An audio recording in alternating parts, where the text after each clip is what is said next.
안녕하십니까. 주님의 이름으로 문안을 드립니다. 오늘은 야고보 사도, 예수님의 친동생이죠. 1장 19절부터 27절에 있는 말씀을 가지고 여러분과 묵상하기를 원합니다. 제목은 말의 위험성과 성도의 본분으로 한번 잡아봤습니다. 19절에 보면은 내 사랑하는 형제들아 너희가 알지니 사람마다 듣기는 속히 하고 말하기는 더디하며 성내기도 더디하라. 사람이 성을 내는 것이 하나님의 의를 이루지 못하느니라, 이렇게 말씀하십니다. 사람들은 누구나 자신을 나타내고 자랑하는 말을 하고 싶은 욕망을 가지고 있습니다. 우리가 하루 종일 가장 많이 하는 것도 말하는 것입니다. 그래서 말을 하는 것보다 침묵하는 일이 더 어렵습니다. 말을 잘하는 사람은 남의 말을 잘 듣지 않습니다. 남에게 말을 기회를 안 줄 때도 많습니다. 하나님께서 왜 우리에게 귀 두 개를 주시고 입을 하나만 주셨을까에 대해서 여러분께서 들어보신 이야기가 있을 겁니다. 잘 듣고 말은 가려서 하라는 하나님의 말씀인가, 하나님의 인텐시라고 이렇게 해석하는 분들이 있죠. 물론 필요할 때는 자신의 의기를 충분히 주장하고 나타내야 될 것입니다. 그렇지만은 말을 잘하는 사람보다 다른 사람들의 말을 경청하는 사람이 더 존경을 받습니다. 야고보 사도께서는 또 이렇게 말씀하십니다. 우리가 말에 실수가 없으면 온전한 사람이라. 세상에 온전한 사람이라.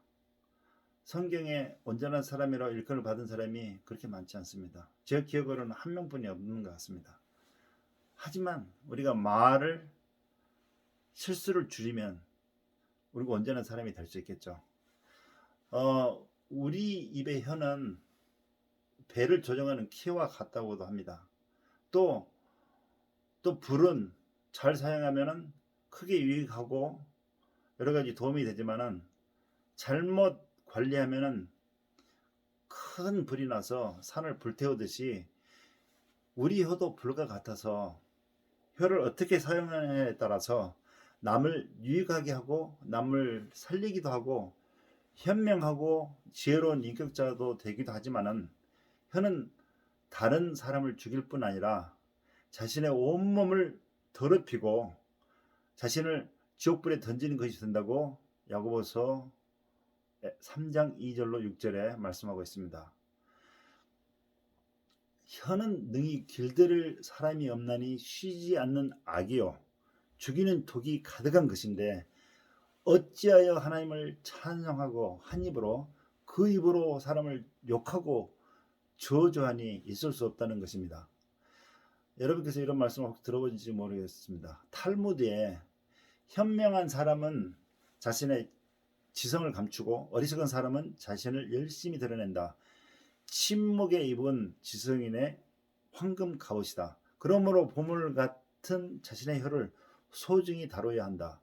말은 입속에 있는 동안에는 자신이 그 말의 주인이지만 일단 입 밖으로 나간 후에는 말이 입 밖으로 나간 후에는 자신이 그 말의 노예가 된다고 경고를 합니다. 한 샘에서 쓴물과 단물이 같이 날 수 없고 한 나무에서 포도송이와 무화과를 맺을 수 없듯이 말입니다. 야고보서 3장 8절에 있는 말씀이죠. 그렇지만 우리가 어제도 그렇게 살아왔고 오늘도 그렇게 살아왔고 내일도 그렇게 살지도 모릅니다. 아마 우리 속에 있는 죄성일 것이라고 생각합니다. 자신을 자랑하고 남을 비판하고 깔보는 죄성이 우리에게 항상 있기 때문입니다. 아니라고 말씀하시는 분들이 계시겠죠. 우리가 범죄한 원죄는 사실 인간이 교만하면서 생겨난 것입니다. 우리가 하나님과 같이 되고 싶은 욕망에서 우리가 죄를 범한 것이죠. 교만이 패망의 선봉이에요. pon봉이라는 말이 맞는 말 같습니다. 그래서 주님께서 저희를 구원해서 이 땅에 오셨고 주님께서 저를 위해서 죽으신 것입니다. 여러분께서 또 이런 실험, 두 가지 실험을 들어보셨을 것입니다. 물과 화분의 실험. 물을 떠놓고 사랑한다, 좋다, 관리를 하고 잘하면은 입자가 좋은 물로 형성이 되지만은 거기에다가 독소를 퍼붓고 그러면은 물이 나쁜 물로 변한다. 그리고 또 화분에다가 좋은 꽃을 심어놓고 사랑한다, 케어를 하고 예쁜 말을 해주면은 무럭무럭 자라지만은 이 썩을 놈 냄새가 이렇게 나쁘냐 독서를 하고 그러면은 결국 죽어버린다고 하는 실험 결과가 있답니다. 거기에 대해서 그게 어떤 확실성이 있는지는 잘 모르지만은 저도 들었기 때문에 여러분도 많이 들어봤을 줄 압니다. 오늘도 우리가 주님 안에서 주님과 함께 만나는 모든 사람들에게 덕을 세우면서 서로 위로의 말을 하며 참 잘했다, 힘내라, 힘들지? 주님이 함께 하실 거야, 사랑합니다 하는 이런 고백을 하고 살 수 있으면 좋겠습니다. 자녀들에게 화를 내며 말을 하면은 그들만 늙게 할 뿐만이 아니라 교육의 결실도 맺기가 힘듭니다. 좋은 말로 가르치면 오히려 순종을 이끌어낼 수 있을 겁니다. 성경 8복 말씀은 여러분 다 아시죠? 화평케 하는 자는 복이 있나니 뭐죠? 하나님의 아들이라 일컬음을 받으리라. 여러분 하나님의 아들과 딸이 되고 싶지 않습니까? 어떻게 화평케 할 수 있나요? 말을 조리 있게 아름답게 위로하는 말을 하면 화평케 하는 자가 될 수 있는 것입니다. 또 예수님의 말씀에 형제를 실족케 하면 차라리 연자 맷돌을 메고 깊은 바다에 빠지오는 게 낫다. 또 형제를 보고 나가라 하면은 불신자보다 못한 이런 데 대해서 주님께서 말씀하셨죠. 또 예수님께서 말씀하십니다. 누가 나의 친구고 누가 나의 형제냐? 나를 보고 주여 주여 하는 사람이 나의 형제가 아니고 이 불쌍한 사람, 과부와 그런 사람들을 도와주는 것이 나의 친구와 형제라고 예수님께서 말씀하셨습니다.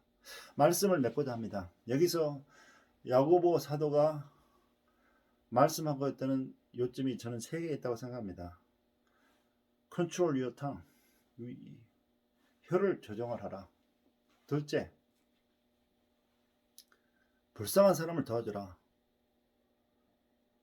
자기보다 못한 사람들을 위해서 신경을 쓰고 친절하게 도와주라.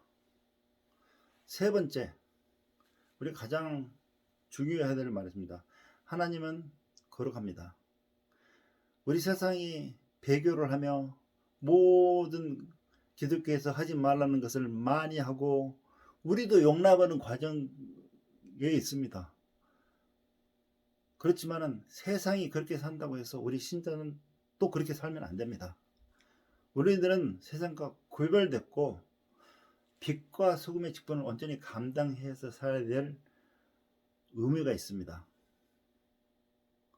우리가 그렇지 않다면 우리가 이 세상에 존재할 이유가 없는 거죠. 다시 한번 세 번째, 세 가지. 혀를 조심하고 선행을 베풀고 거룩한 삶을 살아야 됩니다. 사도 바울이 디모데에게 하신 말씀 기억하시죠? 사랑하는 자여, 내가 범사에 잘되고 강건하기를 바란다. 이런 축복의 말씀을 우리가 날마다 입에서 축복으로 내뱉으며 참 교제를 하며 베푸면서 살 수 있는 저희들의 삶이 되기를 기원합니다. 감사합니다.